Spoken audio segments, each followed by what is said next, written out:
Good morning, students. Today we will study about class 12 business study chapter 1 nature and significance of this of management.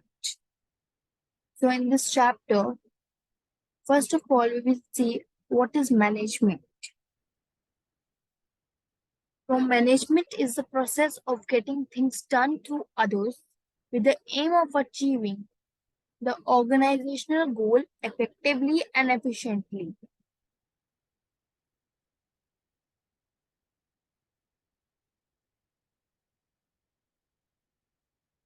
Management, the art of getting things done through others, is written by Mary Parker Follett, 1868 till 1933.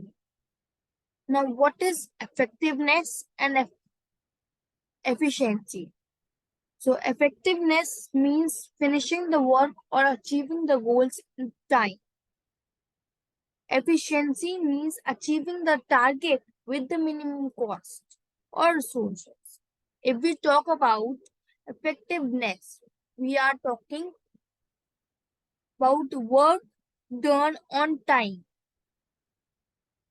And if we talk about efficiency, the work completed with minimum cost or resources. This is efficiency. And what is the difference? What is the similarity or difference between effectiveness or efficiency? They are two sides of same coin, but these two aspects need to be balanced in every organization. Example, a company's targeted production is 5,000 units in a year. To achieve this target, the manager operates the employees on double shifts with high salary, which resulted in high production cost. In this case, the manager was effective but not efficient. If the manager reduces the output with fewer resources to cut down the cost but not achieving the target, consequently, the goods do not reach the market and hence competitors may enter into the market. This is the case of being efficient but not effective. Therefore, it is important to the management to achieve goals effective with minimum resources efficiency. Usually, high efficiency is associated with high effectiveness, which is the aim of all managers.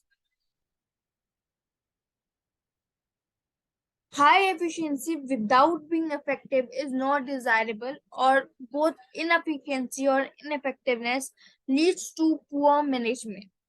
Then the management may not be able to work properly. What is the difference between efficiency and effectiveness? If we talk about efficiency, efficiency means maximum output with limited resources. Effectiveness, actual result with planned result. Then again, efficiency is to do things perfectly. Effectiveness, to do perfect things. Efficiency, completing the task in the minimum cost, but effectiveness, completing the task in minimum time. Now, if we talk about characteristics of management, so first characteristics is management is goal oriented. Goal oriented management aims at achieving certain specified objectives or goals of the enterprise. Then management is pervasive. Management activities are universally applicable in all types of organization anywhere in the world. Management is multidimensional because management of work, management of people, management of operation. Management is a continuous process. It involves planning, organizing, staffing, directing, and controlling. Management is a group activity. Goals and objective of organization can be effectively attained by a group rather than an individual. Management is a dynamic function. Management principles are not static in all situations. it must be adopted according to the changing needs of the organization. Management is intangible. Its presence is felt by the result of the organization. Means, example, increase in profit. So management is intangible because its presence is felt by the result of the organization. Now, just we have the quick summary of characteristics of management. And management is goal oriented, pervasive, multidimensional, continuous process, group activity, dynamic function, and intangible force. Now we talk about objectives of management. So objectives of management, there are three objectives. First, organizational objectives. Second, social objectives. Third, personal objectives. Now first we talk about organizational objectives. These are the economic objectives. Objectives set by management for the organization are called organizational objectives. The element of economic objectives are survival, profit, and growth. Social objectives, a business should conduct the activities to fulfill the expectations of the society.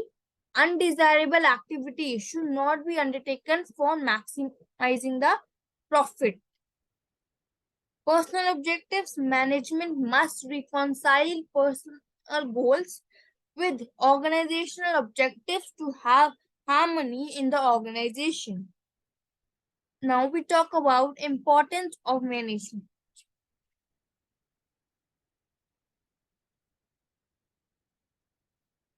First, helps in achieving group goals. Proper management of all individuals in an organization is very essential for the accomplishment of organization objectives. Group goal is more important than individual objectives. Second, increases efficiency. Management helps to achieve the goals with minimum resources. Third, creates a dynamic organization. Appropriate changes must be introduced in the organization as and when it is needed. Management helps the people, employees to adapt such changes through proper training and motivation. Fourth, helps in achieving personal objectives. Along with the organization objectives, individual members in the team should be able to achieve their personal objective. Fifth, helps in development of the society. Management develops not only the organization but also the society. This is just a quick summary of importance of management, that it helps to achieve group goals, increases efficiency, creates a dynamic organization, helps in achieving personal objectives, helps in development of society. Then we talk about nature of management. Management as an art, as a science, and as profession. First, we talk about management is an art because a manager uses his skills and knowledge in his day-to-day activities for achieving the goals of the organization. Now, as an art, what are the features of art? Why management is an art? The first feature of an art is existing of theoretical knowledge. This knowledge is derived from the experience of experts and is published in the form of books and literature in different fields like dance, music, public speaking, and management, etc. Second feature is personalized application. The use of basic knowledge varies from person to person, like two dancers, two speakers, two actors, etc. will differ in demonstrating their art. Yes. Then next is based on practice and creativity. Art involves creative practice of existing theoretical knowledge. Second is management is a science. If we talk about management is a science, science is a systematically organized body of knowledge. It is based on logically observed findings and facts and events. The feature of science are systemized body of knowledge, principle based on experimentation, universal validity. Although management has a systemized body of knowledge, they cannot be compared with the principle of physical science, which are definite and exact. Therefore, management is an exact or soft science. An exact or soft science. If we talk about management as a profession is an occupation backed by specialized knowledge and training and to which entry is regulated by a representative body. If we talk about the features of management as a profession, so first feature is management well-defined body of knowledge developed by management experts. Then it restricts entry. Management requires formal education and training provided by formal institutions like universities, professional organizations such as the Institute of Chartered Accountant of India, IIM, etc. Then it is a professional association for the implementation of code of conduct. Example, All Indian Management Association, AIMA. This organization is in New Delhi only. Then ethical codes of conduct. All professions are bound by a code of conduct which guides the behavior of its members. Example, doctors take an oath of ethical practice at the time they enter the profession. Service motive. The primary objective of a profession is provided service to the society.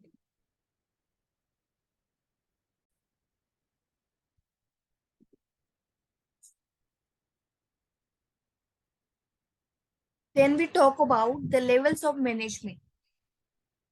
Levels of management refers to the arrangement of managerial position in an organization.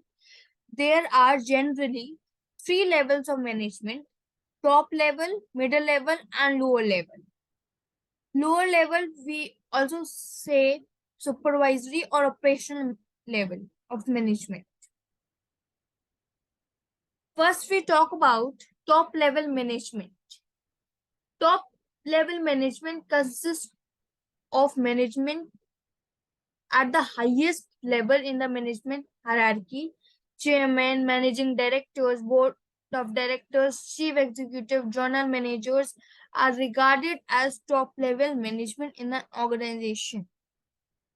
This level of management is responsible for framing business policies and taking major decisions. They perform administrative functions more than the managerial functions. What are the functions of top level management? Now, first, they lays down the objectives of business, prepares plans and policies, issues instruction to department, appoint executives in the middle levels, coordination of activities, control the departments, management, and last one is maintain relationship with outsiders. Then we talk about middle level management. This level of management consists of different departmental heads. These managers receive orders and instructions from the top level managers and pass them to their subordinates. These managers are responsible for executing the plans formulated by top management. This level acts as an intermediary between the top management and the lower management. The functions of middle level management is closer watch on day-to-day results, participate in operating decisions, implementation of policies, communicating policies to a lower level, planning the activities of own department, directing managers at lower level, evaluating performance of employees, reporting to top level, cooperating with other departments, motivating employees based on performance. And last one is lower level management. This level is also known as supervisory or operational management. It consists of foremen, supervisors, finance and accounts officers, soil officers, etc. They assign specific jobs to the workers, evaluate the performance, and report to the middle level management. The functions of lower level management is planning day-to-day activities, assign jobs and tasks to workers, reporting feedback to higher level, taking corrective actions, personal contact with the employees, link between middle level and workers, providing on the job training to workers. What are the functions of management? Functions of management are planning, organizing, staffing, directing, controlling. And in the short form, we used to say po, post, co. Post, co. P for planning, O for organizing, S for staffing, D for directing, CO for controlling. The functions of management, the activities or elements which a manager performs are called functions of management. They are planning, organizing, staffing, directing, and controlling. Planning. It is the act of deciding in advance what to do, when to do, how to do, and who will do in a particular job. It is a process which involves thinking before doing. Organizing is a process of establishing relationship among the members of the enterprise. The relationship is created in terms of authority and responsibility. Staffing. Staffing function comprises recruitment, selection, training, development, and appraisal of employees in an organization. It aims is to place the right person at right job at right time. Directing is concerned with instructing, guiding, and inspiring people in the organization to achieve organizational goals. Direction is not only issuing orders or instruction by superior to subordinate, but also guiding, motivating, and leading them. Direction is the heart of management. Controlling. It leads with the measurement and correction of the performance of person against the predetermined standards. Now, steps in controlling establishment of standards, measurement of performance, comparing actual performance with standards, taking corrective actions. Now, we come to next topic, which is coordination. Coordination is the essence of management. Coordination refers to the process of integrating the activities of different units of an organization to achieve the organizational goals. Coordination is needed in all the functions of management and in all the levels of management. Therefore, it is considered the essence of management. Now, what are the characteristics of coordination? First, integration. It refers to the unification of all unrelated activities or diverse interests which must be brought together so as to accomplish the work efficiently. Second, unity of action. Coordination helps to maintain unity of action among the activities of one department with that of another. Example, purchase department should purchase enough material which are necessary for production department. Imbalance between these two departments will cause loss to the organization. Third, continuous process. Management is a continuous process and coordination is associated with all other functions of management so that it is a continuous process. Fourth, pervasive. Coordination requires at all levels of management and in all departments of organization. Fourth,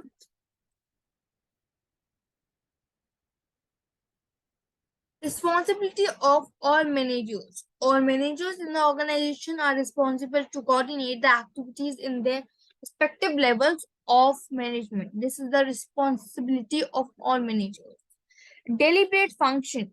A manager has to coordinate the efforts of different people in a deliberate manner. Even if the members in a department are very cooperative, coordination gives a direction to that willing spirit. Coordination may lead to wasted efforts, and coordination without cooperation creates dissatisfaction. Now, what are the characteristics of coordination? Integration of activities, unit of action among departments, continuous process, pervasive. It is the responsibility of all managers and it is a deliberate function. Now we come to importance of coordination. First one is growth in size. As an organization grows in size, the number of people employed will be also increased. All individuals differ in their habits, approaches, etc., so that it becomes necessary to coordinate with efforts to the common goal. Second is functional differentiation. The function of an organization is divided into departments and their objectives are also different. Marketing department may try to increase the sale volume by offering 10% discount, but the finance department may not approve it because of loss in revenue. In such a situation, coordination has a vital role in the integration of efforts by the above two departments. Third, specialization. Nowadays, many organizations appoint specialists in different jobs. These specialists may think that they are qualified to evaluate, judge, and decide in the professional area. They do not take advice from others. This often leads to conflicts among specialists, different specialists, and coordination plays an important role to bring harmony among these personnel for the benefit of the organization. Now, importance of coordination, we studied growth in size, functional differentiation, and specialization. We talk about management in 21st century. Due to the development of communication technology and the positive changes in the government policy toward international business, it is possible to think of the world as a global village, and the scope of international and intercultural relationship is rapidly expanding. Modern organization is a global organization that has to be managed in the global perspective.